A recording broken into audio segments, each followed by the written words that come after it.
ఛత్రపతి శివాజీ జన్నత్ చేరుకున్నారు జనాబ్. ఆ దక్కన్ని మన మొఘలాయులు దక్కించుకోవడం ఎంతో దూరంలో లేదు.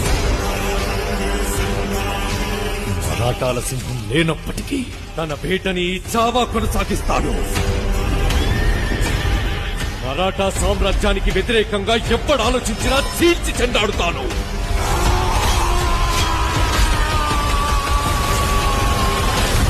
గర్జనకి లొంగకపోతే పంజావేటు తప్పదు.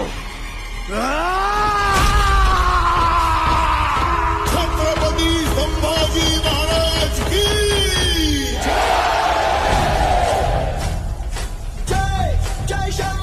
ఈ యుద్ధం స్వరాజ్య సాధన కోసం చేసే యజ్ఞం. ఆ మహాదేవుని సాక్షిగా ప్రతి పౌరుడి సంరక్షణే మన లక్ష్యం. స్వరాజ్య స్థాపన సాక్షాత్ ఈశ్వరేచ్ఛ.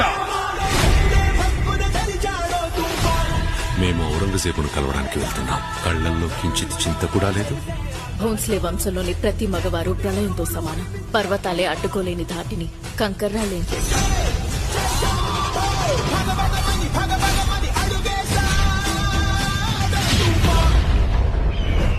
చిన్న పెద్ద చూడకుండా అయిన వాళ్ళ శవాలని తొక్కుకుంటూ ఈ కిరీటాన్ని అందుకున్నాను.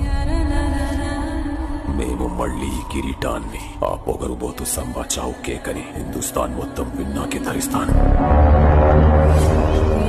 కాషాయం రంగు ఎక్కడ కనిపించినా సరే ఎర్రగా మార్చి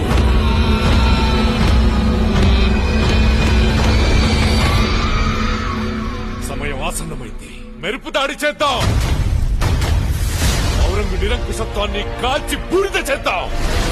ప్రత్యర్థులు ఎన్ని పండాగాలు పన్నినా సరే ప్రతి వ్యూహాన్ని ఛేదిద్దాం. ఛత్రపతి శివాజీ మహారాజ్ స్వప్నాన్ని సాకారం చేసి తీరుతాం.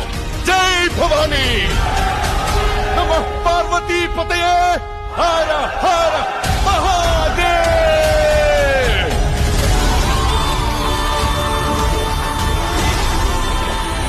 సమగ్ర మరాఠా సామ్రాజ్యంతో పాటు నేను కూడా ఎదురు చూస్తుంది ఈ రోజు కోసమే. మీ నమ్మకం మాకు తోడుంటే యుద్ధం కూడా అవసరమే. వీడిని ఎలా హింసించాలంటే చావు కూడా వీడిని జాలిపడి చంపాలి. ఆ చావు నా గాలిగట్టె కట్టి రుద్ర తాండవం చేస్తాను. నా చావు ప్రతి మరాఠా ఇంట్లో ఒక శివాజీని ఒక సంభాజీని పుట్టిస్తుంది. కానీ నీ చావు మొఘల్ సామ్రాజ్య పతనానికి పునాది.